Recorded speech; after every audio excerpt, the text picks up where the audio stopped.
Thermocouple क्या है? Thermocouple कौन सा सिद्धांत पर कार्य करता है? थर्मोकपल में कौन सी ऊर्जा उत्पन्न होती है? थर्मोकपल बनाने के लिए कौन कौन सा नियम होते हैं? थर्मोकपल का क्या काम है? थर्मोकपल कितने प्रकार का होता है? सर्वाधिक किस प्रकार के थर्मोकपल का उपयोग किया जाता है? इन सभी सवालों का जवाब इस वीडियो में स्टेप बाय स्टेप करके जानेंगे। इन सभी सवालों का जवाब जानने के लिए इस वीडियो को अंत तक बिना स्किप किए देखें, जिससे कि आपको सभी प्रश्नों का उत्तर आप आसानी से जान सकें। यदि आप मेरे YouTube चैनल पावर इंस्ट्रूमेंटेशन में नए हैं तो चैनल को सब्सक्राइब कर लें और बेल आइकन को प्रेस कर दें, जिससे कि आने वाले वीडियो का नोटिफिकेशन आसानी से मिल सके। जब भी आप किसी भी प्लांट में इंस्ट्रूमेंटेशन टेक्नीशियन या इंस्ट्रूमेंटेशन इंजीनियर के पोस्ट पे इंटरव्यू दिलाने जाएंगे तो ये सभी जो थर्मोकपल से रिलेटेड है क्वेश्चंस हैं, इन्हीं सब क्वेश्चनों में से कोई एक क्वेश्चन आपको इंटरव्यू के रूप में पूछा जाता है। थर्मोकपल क्या है? थर्मोकपल एक टेम्परेचर मेजरमेंट करने वाला इलेक्ट्रॉनिक सेंसर है, जिसे दो अलग अलग धातु या मेटल के तार के एक सिरे को आपस में ज्वाइन करके बनाया जाता है, थर्मोकपल कहलाता है। अर्थात जब भी दो अलग अलग मेटल या दो अलग अलग टेम्परेचर ग्रेडियंट वाले मेटल को ज्वाइन करके बनाया गया हो और जिससे तापमान मेजर किया जा रहा हो, थर्मोकपल कहलाता है। इसका दूसरा नाम थर्मो इलेक्ट्रिकल थर्मामीटर भी है, क्योंकि हम थर्मोकपल की सहायता से टेम्परेचर का मेजर करते हैं जो इलेक्ट्रिकल फॉर्म पे रहता है, इसलिए इसे थर्मो इलेक्ट्रिकल थर्मामीटर भी बोला जाता है। थर्मोकपल कौन सा सिद्धांत पर कार्य करता है? थर्मोकपल सीबेक इफेक्ट पर कार्य करता है। यह एक थर्मो इलेक्ट्रिक फिनोमिना है, जिसके अनुसार जब दो डिफरेंट कंडक्टर या सेमीकंडक्टर के सिरों को आपस में ज्वाइन करके या जोड़ करके ज्वाइन के तापमान में परिवर्तन किया जाता है, तब हॉट जंक्शन और कोल्ड जंक्शन के बीच में पोटेंशियल डिफरेंस जनरेट होता है, अर्थात वोल्टेज उत्पन्न होता है। इस उत्पन्न हुए वोल्टेज का बहाव हॉट जंक्शन से कोल्ड जंक्शन की तरफ होता है। यह उत्पन्न वोल्टेज हॉट जंक्शन में होने वाले तापमान में परिवर्तन पर निर्भर करता है, जो कि पूर्ण रूप से रिवर्सिबल होता है। अर्थात जैसे जैसे टेम्परेचर बढ़ेगा वैसे वैसे वोल्टेज बढ़ेगा व टेम्परेचर कम होने पर वोल्टेज भी कम होगा। थर्मोकपल में कौन सी ऊर्जा उत्पन्न होती है? थर्मोकपल में हीट एनर्जी को इलेक्ट्रिक एनर्जी में कन्वर्ट किया जाता है। इस आधार पर हम बोलते हैं कि थर्मोकपल पे इलेक्ट्रिकल एनर्जी उत्पन्न होता है। थर्मोकपल बनाने के लिए कौन कौन सा रूल का पालन करना पड़ता है? किसी भी थर्मोकपल को बनाने के लिए 3 रूल्स का पालन करना पड़ता है। पहला रूल्स होता है हमारा लॉ ऑफ इंटरमीडिएट टेम्परेचर।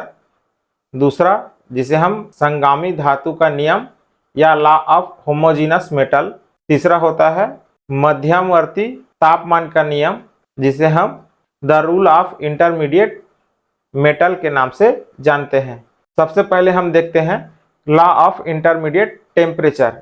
ये क्या होता है? लॉ ऑफ इंटरमीडिएट टेम्परेचर के अनुसार थर्मोकपल सर्किट का ईएमएफ का या जो ईएमएफ इंड्यूस्ड हुआ है या जनरेट हुआ है वह बीजगणितीय रूप से योगात्मक होता है, जब तक कि सर्किट का टेम्परेचर एक समान न हो। यदि किसी सर्किट को या किसी सर्किट का तापमान एक समान नहीं है, तब उस थर्मोकपल सर्किट में उत्पन्न सभी ईएमएफ को आपस में ऐड करके फाइनल ईएमएफ प्राप्त किया जाता है।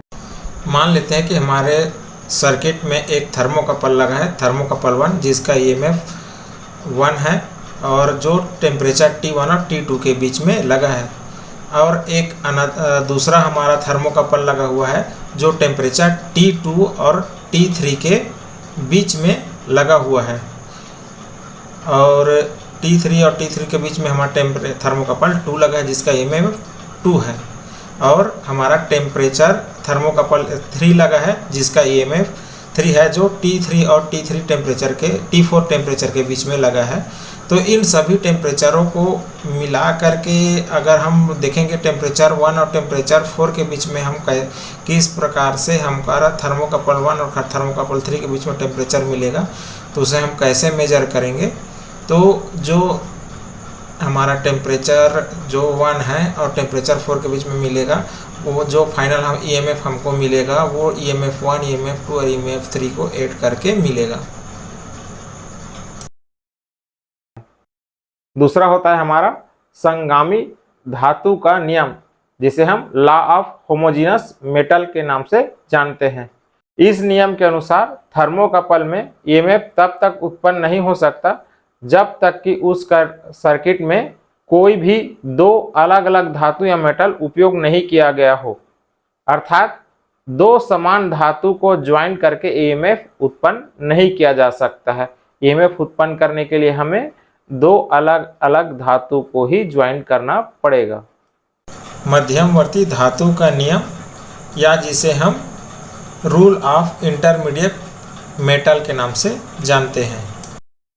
यह नियम कहता है कि यदि थर्मोकपल में कोई तीसरा मेटल ज्वाइन किया जाता है और यदि उस तीसरा मेटल का दोनों ज्वाइंट का टेम्परेचर समान है तो थर्मोकपल में उत्पन्न EMF पर कोई प्रभाव नहीं पड़ेगा। थर्मोकपल का उपयोग क्या है? थर्मोकपल का उपयोग किसी भी प्रोसेस वेरिएबल के तापमान में होने वाले परिवर्तन को मेजर करना होता है। इसका उपयोग हम टेम्परेचर मेजरमेंट के लिए करते हैं। थर्मोकपल कितने टाइप्स के होते हैं? तो थर्मोकपल्स 5-6 प्रकार के होते हैं, जिसमें से मुख्य टाइप है हमारा K type, J type, T type, E type, N type, S type, R type, B type, C type. ये सभी टाइप्स अलग अलग टेम्परेचर और अलग अलग रेंज पे उपयोग किए जाते हैं और अलग अलग मेटल्स के बने होते हैं। हमको यहाँ पर जिस उद्देश्य के लिए थर्मोकपल की आवश्यकता है उसके अकॉर्डिंग हम इन जो 5-6 जो थर्मोकपल के टाइप्स है उनमें से किसी एक थर्मोकपल के टाइप को यूज करते हैं। सर्वाधिक किस टाइप के थर्मोकपल का उपयोग किया जाता है? हम देखते हैं कि जैसे प्रोसेस प्लांट या जो भी पावर प्लांट वगैरह है उसमें सर्वाधिक या सबसे अधिक हम K टाइप के थर्मोकपल का उपयोग करते हैं।